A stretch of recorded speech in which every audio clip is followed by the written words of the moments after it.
Hello students, today we are going to have a talk on William Faulkner's short story A Rose for Emily. A Rose for Emily.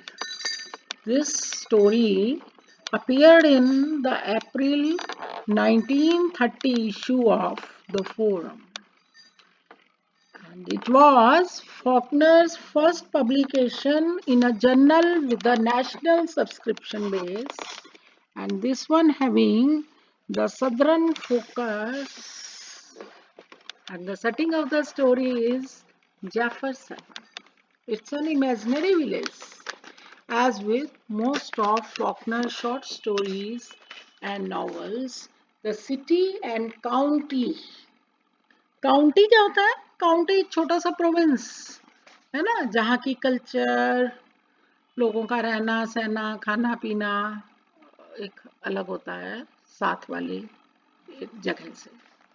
So all these things, city, county, are always fictional locations in Faulkner's stories. So Faulkner is an American author, and it was among, I told you, it was among his first to be published. है ना? So here we have Emily Grierson.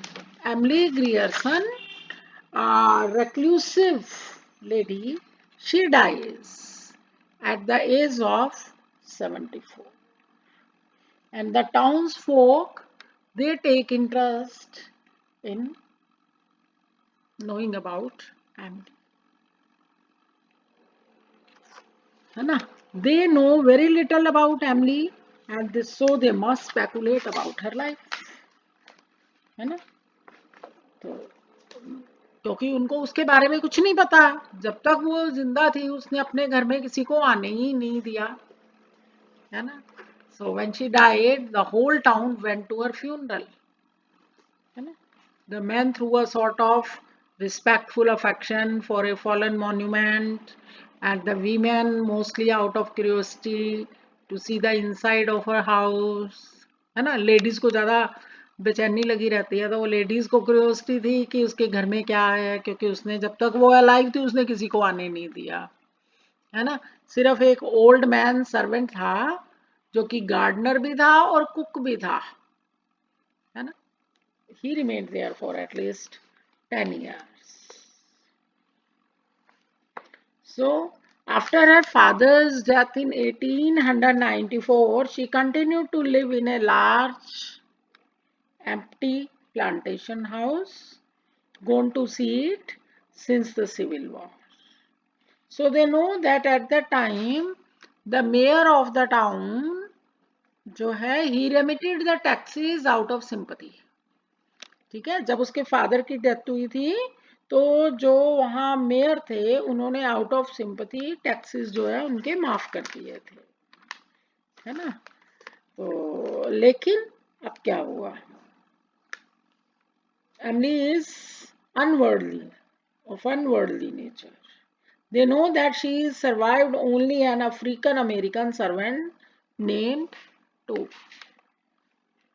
In the recent past, अभी कुछ ही थोड़े ही समय पहले, यानी कुछ साल पहले, after the colonel had been dead 10 years, the townsfolk recall that the new administration, है ना, attempted to formalize its relationship to Emily. है ना? 10 years हो गए उसके फादर की डेथ को, तो अब जो नई एडमिनिस्ट्रेशन आई है तो उसमें वो वापस उसके साथ एक कोशिश करते हैं कि वापस एक फॉर्मल रिलेशंस एस्टेब्लिश हो, और whatever she is to pay she should pay. है ना? एंड देखो यहाँ है ना, a week later the mayor wrote for himself, offering to call or to send his car for her, and received in reply a note on paper of an archaic shape in a thin flowing calligraphy in faded ink to the effect that she no longer went out at all, कि वो घर से बाहर निकलती ही नहीं है. and the text notice was also enclosed without comment, और text notice उसने साथ में अटैच करके भेज दिया. When representatives visited her, they found her home smelled of dust and disuse.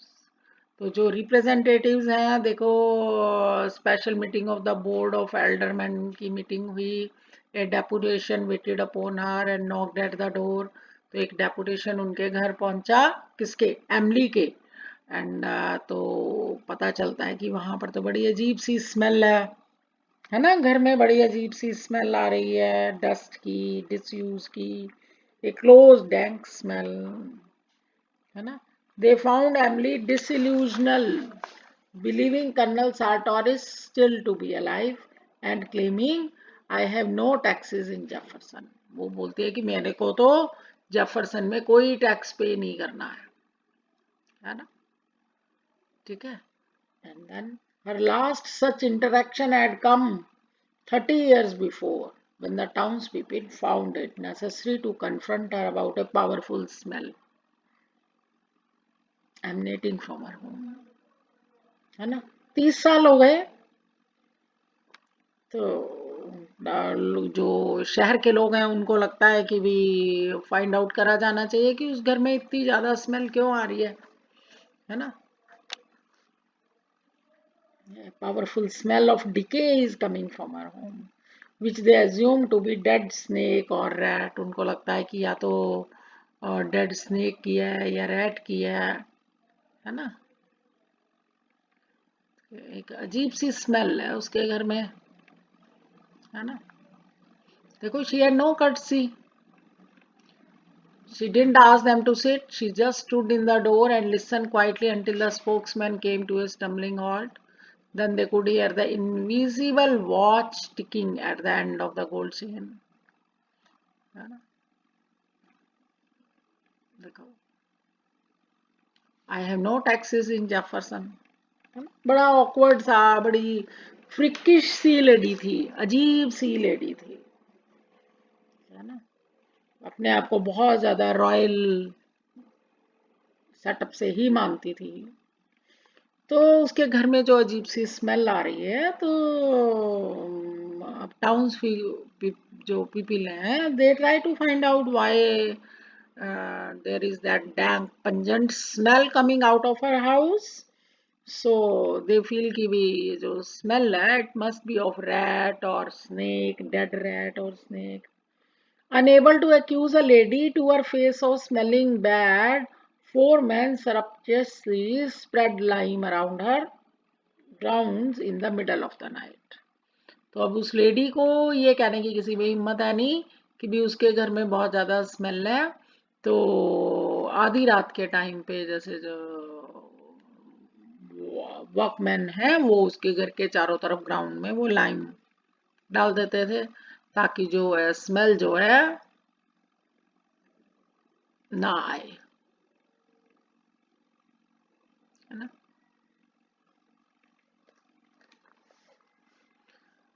देखो, पीपल जो है they time to time they complain every time, है ना, कि what will you have me to do about it madam, why send her a word to stop it. The woman said, isn't there a law, I am sure that won't be necessary. Just Steven said, it's probably just a snake or a rat of hers killed in the yard, I will speak to him about it, है ना। तो complaints मिलती रहती हैं, लेकिन उसके घर तो कोई अंदर आ ही नहीं सकता, है ना। The townsfolk speculate about her haughty loneliness. गांव के लोग जानते हैं, शहर के कस्बे के लोग जानते हैं कि बहुत ज्यादा जिद्दी नेचर की है ना। She is a lawn lady, and about the fact that all her local suitors were turned away without consideration, कि उसके लिए जितने भी सूटर्स आए, है ना, शादी करने के लिए इंटरेस्टेड जो भी रिश्ते आए, सबको उसने बिना कंसीडर किए ऐसे ही रिजेक्ट कर दिया, है ना। And about the fact that all our local suitors were turned away without any consideration, she was so attached to her once powerful father that she refused to admit he was dead for 3 days after he died। अपने father से इतनी ज्यादा attach थी कि उस अपने father की death के 3 दिन बाद तक तो वो ये मानने को ही नहीं तैयार हुई कि उसके फादर की डेथ हो गई है। For 3 days, actually this story is moving in a non-linear fashion. आगे पीछे चल रही है, कभी आगे की बात बताने लगते हैं और कभी पीछे की बात बताने, है ना? तो so she refused to accept that her father was dead for 3 days after he died. Despite visits from ministers, doctors asking to take away the body, many in the town believed that it was this powerful attachment that kept her alone. है ना? और town में बहुत लोग ये बात मानते हैं कि भाई वो अपने फादर से बहुत ज्यादा अटैच थी, that's why she didn't marry, है ना? इसलिए उसने मैरिज नहीं की और इतने अच्छे अच्छे उसके लिए जो सूटर्स आए सबको उसने बिना कंसिडर किए ही रिजेक्ट कर दिया, है ना? तो soon after Emily's period of reclusive mourning, a charming northerner named Homer Barron came to town, working as a foreman for public infrastructure work. तो कई साल तक तो अपने फादर के लिए वो अफसोस करती रही, रोती रही, दुखी होती रही। फिर क्या हुआ कि एक बार काफी टाइम बाद वहां पर एक होमर बैरन नाम से एक व्यक्ति, वहां उस टाउन में उसकी जॉब लगी as a foreman for public infrastructure work. तो स्लोली एंड स्टडीली अब जो टाउन के लोग हैं उनको वो दोनों इकट्ठे दिखाई देने लगे। That means a sort of friendship is going on between the two. On Sunday afternoons, driving in the yellow-wheeled buggy, है ना, येलो कलर की व्हील वाली बग्गी में वो दोनों अक्सर जाते हुए लोगों ने देखे।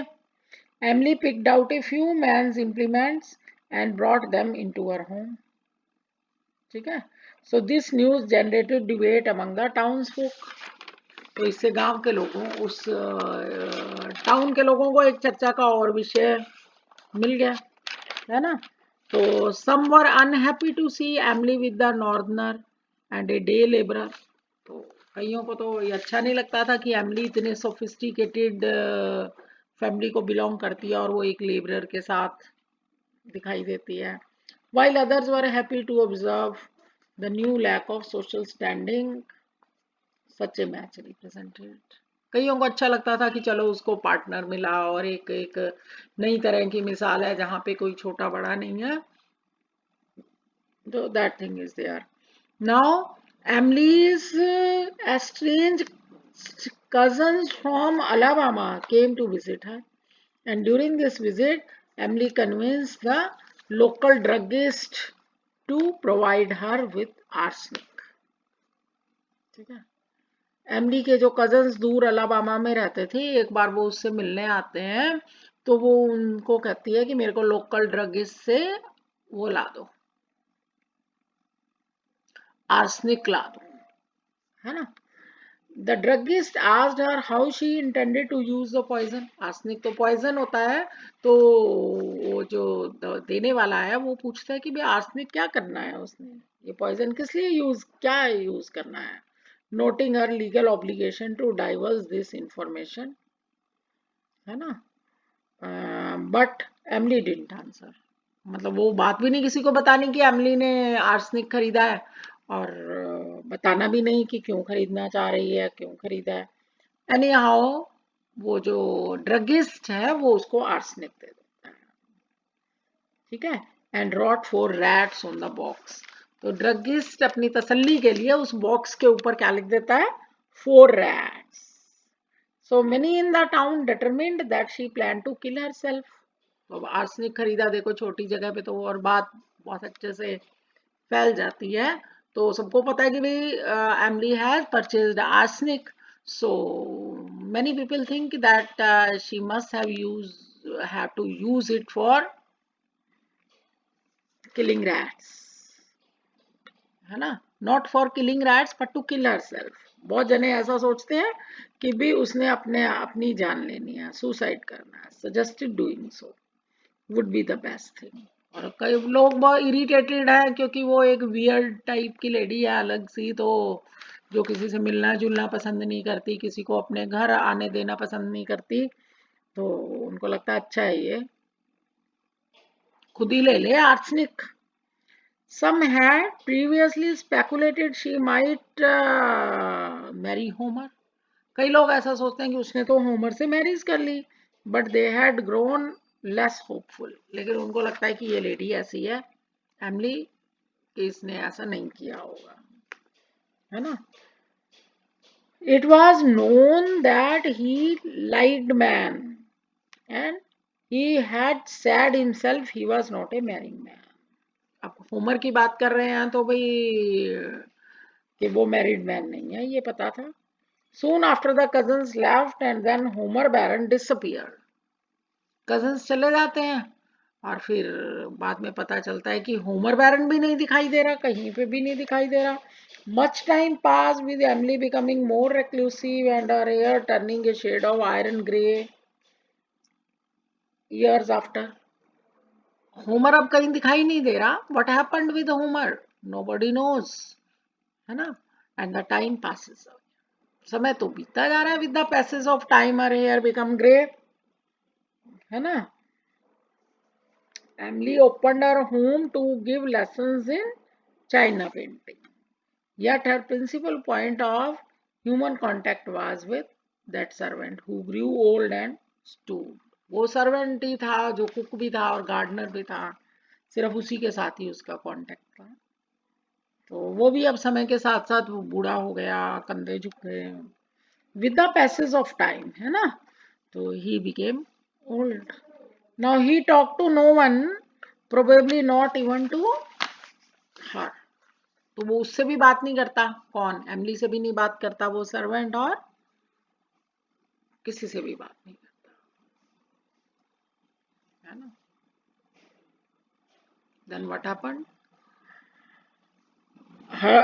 His voice had grown harsh and rusty as it from disuse. Now, when Emily dies, the servant lets in visitors and then disappears. Servant अब उसकी एमिली की डेथ के बाद वो क्या है कि सर्वेंट तो डिसअपियर होने देता है और अब विजिटर्स जो है अब उस घर में आ रहे हैं, है ना. आफ्टर द बरियल, अब एमिली का भी फ्यूनरल हो गया, फ्यूनरल सेरेमनी सब हो गई, उसका बरियल हो गया. After that the towns people explore the house. Towns people जो है अब उस टाउन को, उसके घर को एक्सप्लोर करते हैं, including the room in the region above stairs. सीढ़ियों के ऊपर चढ़ के एक जगह होती है, वहां पर एक रूम होता है, वो उस रूम को भी जाके तलाशते हैं. And which would have to be forced. Inside they find the skeleton corpse of Homer Baron. तो उस रूम में अंदर उनको कंकाल मिलता है. देखो उसी की स्मेल आ रही थी, है ना. और एमिली ने जो मंगवाया था आर्सेनिक, वो उसी को मारने के लिए मंगवाया था. Including the room in the region above stairs.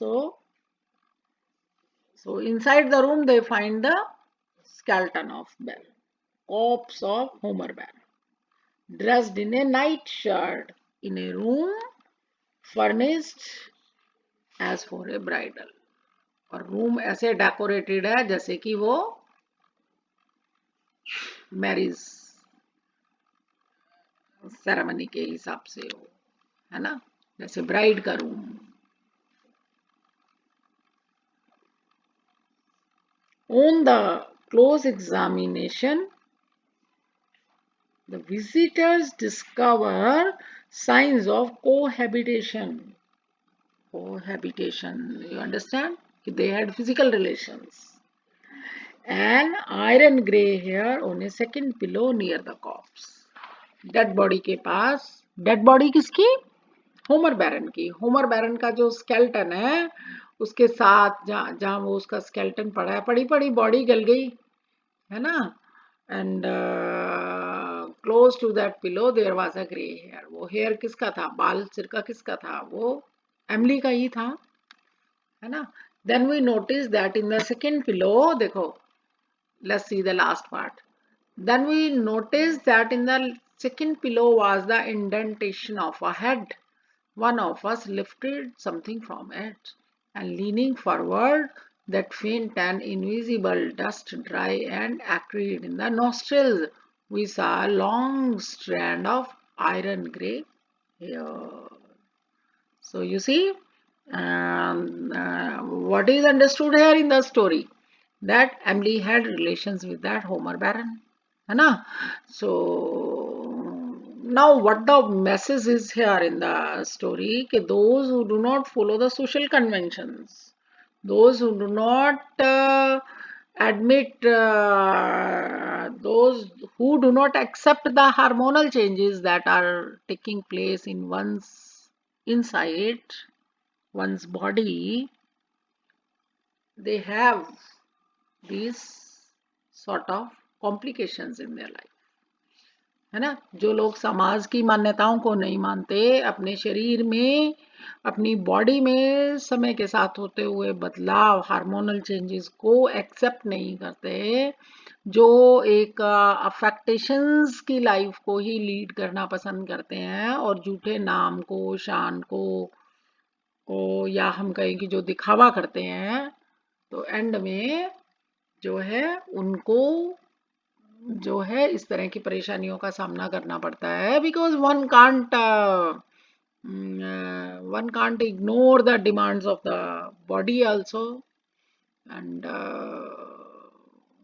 So that's what Emily had done, है ना? यू सी, एमिली अगर वो टाइम के साथ मैरिज कर लेती और जो उसके सोशल रिस्पॉन्सिबिलिटीज हैं, जो सोशल रोल्स हैं, उन सबको फुलफिल करती हुई और जिंदगी में आने वाले दुख सुख को, धूप छाम को वो एक्सेप्ट करती चलती, तो there must not have been any problems in our life, है ना? तो life is a river, let it flow the way it likes, and one should follow, one should also flow along with that river of life. व्यक्ति को भी, हर व्यक्ति को बहते हुए समय के साथ बहते चलना चाहिए, है ना?